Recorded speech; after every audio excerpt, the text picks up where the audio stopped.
అందరికీ వందనములు. ప్రేమైన దేవుని బిడ్డలారా, ఉదయ కాల సమయంలో పడకల మీద నుంచి లేచినట్లయితే ప్రభు యొక్క కృపావర్తన మనం విందాం రండి. ఈరోజు శుక్రవారం 22వ తారీఖు మే నెల 2026వ సంవత్సరం. ఈ ఉదయ కాల సమయంలో పడకల మీద నుంచి లేచినట్లయితే ప్రభు యొక్క కృపావర్తన మనం విందాం రండి. ఈరోజు మనకు ఇవ్వబడిన కృపావార్త దానియేలు గ్రంథం 6వ అధ్యాయం 25వ వచనం. దానియేలు గ్రంథం 6వ అధ్యాయం 25వ వచనం. అప్పుడు రాజగు దర్యావేషు లోకమంతటా నివసించు సకల జనులకును రాష్ట్రములకును ఆయా భాషలు మాట్లాడు వారికిని ఇలాగూ రాయించెను, మీకు క్షేమాభివృద్ధి కలుగును గాక. కాబట్టి ఇక్కడ దేవుని వాక్యాన్ని చూసినట్టు ప్రియులరా, దేవుని లేఖన భాగాన్ని చూసినట్టయితే ఇక్కడ దర్యావేష్ అనే రాజు, ఈ రాజు యొక్క జీవిత చరిత్ర మనకు తెలుసు. ఇంతకుముందు మరి ఈ సంఘటన ఇతడు రాపించక మునుపు ఆ యొక్క దానియేలు సింహ గుహలో వేయబడుతూ వచ్చాడు. ఆ దానియేలును కాపాడటానికి రాజు కూడా ఎంత ప్రయత్నం చేశాడో మనకు తెలుసు. ఇవన్నీ మనం గమనించినటువంటి వారు మనకు తెలిసినవి. కానీ ఇక్కడ గమనించాల్సిన విషయం ఏంటంటే, దర్యావేషు రాజు అంటున్నాడు కదా, మీకు క్షేమాభివృద్ధి కలుగును గాక అని సెలవిస్తూ వస్తున్నాడు. సో దర్యావేషు రాజు ఎవరికి క్షేమాభివృద్ధి కలుగును గాక అని అంటున్నాడంటే, ఆ దర్యావేషు రాజు ఎవరికి క్షేమాభివృద్ధి కలుగును గాక అని సెలవిస్తున్నాడంటే, ఎందుకంటే ఈ మహోన్నతుడైన దేవుడు దానియేలుని మరి ఆ భయంకరమైన పరిస్థితుల నుండి, ఆ భయంకరమైనటువంటి ఆశ్చర్యమైనటువంటి కార్యములను దేవుడు ఎలా కాపాడుతూ వచ్చాడో, ఎలాగైతే దేవుడు ఆ సింహపు గుహల్లో నుండి ఎలాగైతే దేవుడు కాపాడుతూ వచ్చాడో, దాన్ని అంతటిని బట్టి కూడా ఈ దర్యావేషు రాజు సకల ప్రజలకి కూడా, అంటే తన సంస్థానం కానీ పక్కన ఉన్నవారు కానీ అందరికీ శుభం కలుగును గాక అని చెబుతున్నాడు. ఎందుకంటే ఈ దేవుని గొప్పతనాన్ని, ఈ దేవుని ఔన్నత్యాన్ని, ఈ దేవుని సామర్థ్యాన్ని, ఈ దేవుడు తన భక్తులను ఎలా కాపాడగలడన్నది వీటన్నిటిని గుర్తు చేసుకుని సకల ప్రజలకి క్షేమాభివృద్ధి కలుగును గాక, ఈ దేవుని ద్వారా సకల ప్రజలకు క్షేమాభివృద్ధి ఉందన్నట్టు ప్రజలకు తెలియపరుస్తున్నాడు. అయితే దర్యావేషు రాజు ఎవరికి క్షేమాభివృద్ధి కలుగును గాక అని చెప్తున్నాడంటే, మొదటి మాట రండి, దానియేలు గ్రంథం 6వ అధ్యాయం 25వ వచనంలో. అప్పుడు రాజుకు దర్యావేషు లోకం అంతటా నివసించు సకల జనులకును రాష్ట్రములకును ఆయా భాషలు మాట్లాడే వారికి ఇలాగూ రాయించెను, మీకు క్షేమాభివృద్ధి కలుగును గాక.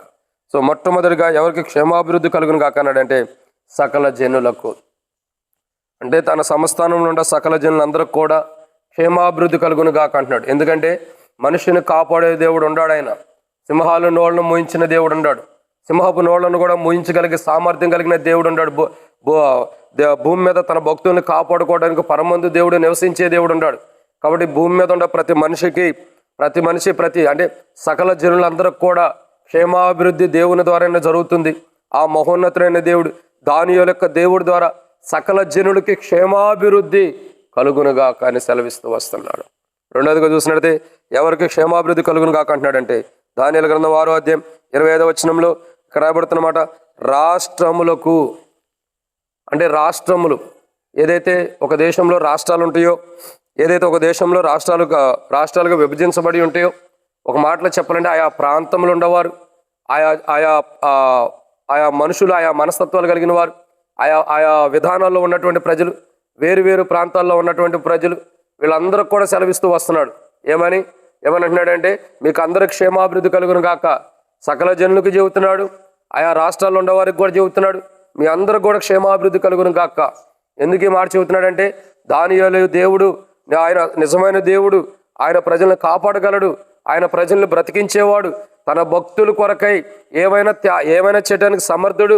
ఆయన తన భక్తులు అగ్నిగుణంలో కాలిపోతుంటే కాపాడాడు, తన భక్తులు సింహ గుహలో వేయబడినప్పుడు కూడా సింహాల నోళ్ళ నుంచి కాపాడాడు. కాబట్టి ఇట్లాంటి దేవుడు మనం కలిగి ఉండటం, ఇలాంటి దేవుడు మన కొరకై ఉన్నాడంటే మీకందరికీ ఆ దేవుని ద్వారా శుభం కలుగునుగా. కానీ ఈ యొక్క దర్యావేషు ఆ ప్రజలకి, సకల ప్రజలకి, రాష్ట్రాలు ఉండేవారు కూడా చెబుతున్నాడు. మూడోదిగా ఎవరో చెబుతున్నాడు, రండి దేవుని వాక్యం చూసినట్లయితే దానియేలు గ్రంథం 6వ అధ్యాయం 25వ వచనంలో ఇక్కడ ఒక మాట రాయబడుతూ వచ్చింది, ఏమని రాయబడుతూ వచ్చిందండి, ఒక మాట, సకల జనులకును రాష్ట్రములకును ఆయా భాషలు మాట్లాడేటువంటి వారికి. ఇక్కడ దేవుని వాక్యాన్ని చూసినట్టయితే ప్రియులారా, ఆయా భాషలు మాట్లాడేవారు అందరికి కూడా చెబుతున్నాడు. ఒక భాషతోనే కాదు, ఒక భాషతో నియమించబడిన వారే కాదు, ఆయా భాషలు మాట్లాడే ప్రతి ప్రజలకు కూడా చెబుతున్నాడు, మీకు అందరికీ క్షేమాభివృద్ధి కలుగును గాక. మీ క్షేమం కొరకు దేవుడు తన కుమారుని కలువరిశిలో ప్రాణం పెట్టడానికి ఇష్టపడుతున్నాడు. అతడు లేత మొక్క వలె పెరిగిన వాడుగా ఎండిన భూమిలో పోల్చినటువంటి మొక్క వలె కానీ, లేదా అతను లేత మొక్క వలె పోల్చినటువంటి అనుభవం ఉండ దేవుడు తన కుమారుణ్ణి మన కొరకే కలువరిశిలో బలియబెట్టేట్టు చేస్తున్నాడు. కాబట్టి క్షేమాభివృద్ధి కలుగును గాక. ఎందుకు క్షేమాభివృద్ధి అంటే, ఆ దేవుడే సింహాల గుహ నుంచి కాపాడాడు, ఆ దేవుడే అగ్నిగుండం నుంచి కాపాడాడు, ఆ దేవుడే నేటికి ప్రజలకి దేవుడై ఉన్నాడు. ఆ దేవుని యొక్క క్షేమాభివృద్ధి మనందరం కలుగును గాక అని దర్యావేషు సెలవిస్తున్నాడు. ఆయా సకల జనులకి, రాష్ట్రములకి, ఆయా భాషలు మాట్లాడే వారికి కూడా సెలవిస్తూ వస్తున్నాడు. ఇంకా చూసినట్టయితే దానియేలు గ్రంథం 6వ అధ్యాయం 25వ వచనంలో వ్యాఖ్యానం రాయబడుతూ వచ్చింది. ఆయా దేశములకు రాయబడుతూ వచ్చింది, ఆయా దేశాలకు, దేశంలో ఉన్నవారందరికి కూడా క్షేమాభివృద్ధి కలుగును గాక అని సెలవిస్తూ వస్తున్నాడు. ఆయా దేశాల్లో ఎవరెవరైతే నివసిస్తూ వస్తున్నారు, ఆయా దేశాల్లో ఎవరెవరైతే ఉంటూ వస్తున్నారు, ఆయా దేశాల్లో ఉన్న ప్రతి ప్రజలకి క్షేమాభివృద్ధి కలుగును గాక. ఈ క్షేమాభివృద్ధి దానియేలు యొక్క దేవుడే సింహాల గుహ నుండి కాపాడిన దేవుని ద్వారా, అగ్నిగుండం నుంచి తన ప్రజలను కాపాడుకున్న దేవుడి ద్వారా, ఎర్ర సముద్రాన్ని పాయలుగా చేసిన దేవుని ద్వారానే సకల ప్రజలకి క్షేమాభివృద్ధి కలుగును గాక. రాష్ట్రంలో ఉన్న ప్రజలకు క్షేమాభివృద్ధి కలుగును గాక. ఇంకా చూసినట్లయితే ఆయా భాషలు మాట్లాడే వారికి క్షేమాభివృద్ధి కలుగును గాక, దేశంలో ఉన్నవారికి క్షేమాభివృద్ధి కలుగును గాక అని దర్యావేషు ఒక రక్షణ లేని, మారు మనసు లేని అనుభవం ఉన్న వ్యక్తి, ఒక అన్యుడైన వ్యక్తి దేవుని గురించి తెలుసుకుని ఎంత గొప్పగా దేవుడు ఎంత గొప్పవాడు, ఆ శుభము కలుగును గాక అన్న మాటలోని అర్థాన్ని ప్రజలకు తెలియపరుస్తున్నాడు. ఒక మాటలో చెప్పాలంటే సత్య సువార్తను తెలియపరుస్తున్నాడు మహోన్నతుడైన దేవుని గురించి దర్యావేషు. ఇది 4. 5వదిగా చూసినట్లయితే దానియేలు గ్రంథం 6వ అధ్యాయం 25వ వచనం ఏం రాయబడుతూ వచ్చిందండి, అక్కడ లోకమంతటా నివసించు వారికి, ఎవరండి? నివసించేవారు. ఇక్కడ దేవుని వాక్యాన్ని చూసినట్లయితే లోకంలో నివసించేటటువంటి వారు, ప్రజలందరూ కూడా, ఈ లోకంలో నివసిస్తున్న ప్రజలందరికి కూడా, ఆయా దేశాలే కాదు, ఆయా భాషలు మాట్లాడేవారు కాదు, సకల జనులకే కాదు, ఇంకా చూసినట్లయితే ఇంకా దేశం అంతటా, రాష్ట్రములకే కాదు, దేశం అంతటే కాదు, ప్రతి ప్రాంతంలో నివసించే ప్రతి ప్రజలకు కూడా, ప్రతి ప్రాంతంలో నివసిస్తున్న ప్రతి ప్రజలందరికి కూడా మీకు క్షేమాభివృద్ధి కలుగును గాక. మీకు క్షేమాభివృద్ధి అంటే ఒక సత్య సువార్తను ప్రకటిస్తున్నాడు.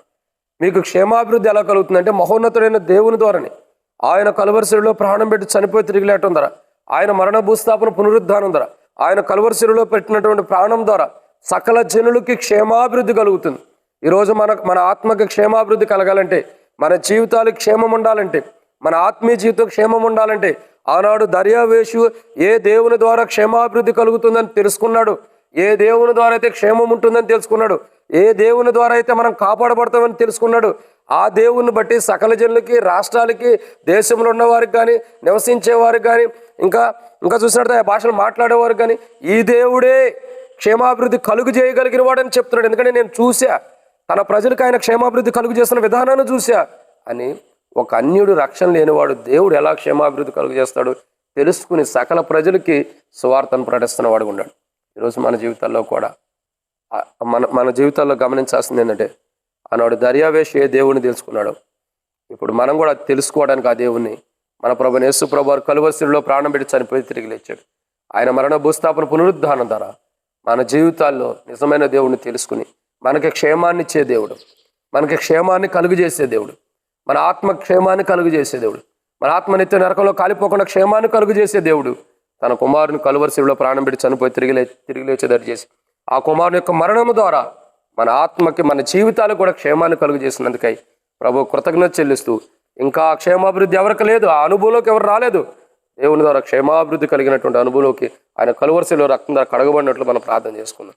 ప్రేమ కలిగిన తండ్రి వందనాలు. ఎత్తబడిన మాటలకు నీరు కట్టి ఫలింపచేయండి. మీ ద్వారా మాకు ఎంతో క్షేమాభివృద్ధి ఉంది, దాన్ని మేము పోగొట్టుకోకుండా కాపాడు దేవా. మా జీవితాల్లో, మా కుటుంబాల్లో ఎవరైతే మిమ్మల్ని ఇంకా గుర్తెరగక మీ క్షేమాభివృద్ధిని పొందుకోలేకపోతున్నారో క్షమించి, అందరూ కూడా మిమ్మల్ని ఎరిగి మీ క్షేమం ద్వారా, మీరే క్షేమం కాబట్టి మీ ద్వారానే మాకు క్షేమం ఉంది, మా ఆత్మకు కూడా అది గుర్తెరిగి ముందులకి నివసించడానికి సాయం చేయమని యేసు ప్రభునామములో ప్రార్థిస్తున్నాను తండ్రి, ఆమేన్. ప్రేమ దేవుని బిడ్డలందరికీ మన ప్రభువైన యేసుక్రీస్తు నామములో శుభావందనములు, ప్రైస్తలాము.